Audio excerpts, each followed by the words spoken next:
সকাল সকাল আমগুলো চলে এসে আমগুলো কেটে তারপরে কি হবে? তারপরে মাখা হবে। আমাকে খাবার জন্য এরা সকাল সকাল চলে এসেছে। আমাকে বলছে কি যে আমি স্নান করেছি যাবে, আমাকে বলছে কি এগুলো কাটে নিয়েছে রাইসা দিয়ে গেছে। আম পেড়ে দিয়েছে কেনা পড়েছিল। কালকে শুনছিলাম তুমি নাকি খুব ভালো আম মাখা করতে পারো, তাই জন্য আজকেও আমরা চলে এসেছি। কালকে আম মাখা করেছিলাম তাই না তুলি? হ্যাঁ কার আসার কথা ছিল কালকে? হ্যাঁ। আর সে আম মাখা খাবি? হ্যাঁ গো। আম মাখা কিভাবে আম মাখতে হয় একটু বল দেখি। একটা লঙ্কা, হ্যাঁ। তারপরে হলো একটা হ্যাঁ লবণ, হ্যাঁ। তারপরে হলো একটা জিরে। প্রথমে একটা লঙ্কা, তারপরে একটা লবণ, তারপরে একটা জিরে, তারপরে আমাকে বেশি করে লঙ্কা দিয়ে দেবো যেন আরিশা না খেতে পারে।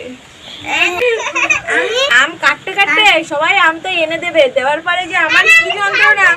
এই আমগুলো ছোট ছোট এত ছোট ছোট আম কাটতে হবে, তারপরে ধুতে হবে, মাখা করতে হবে, তারপরে গিয়ে এদের খাওয়াতে হবে। আর সবকিছু আমার করতে হচ্ছে। কি তুমি বড়, তুমি পারবে না? বলছি কি তুমি আমাদের মাসি না?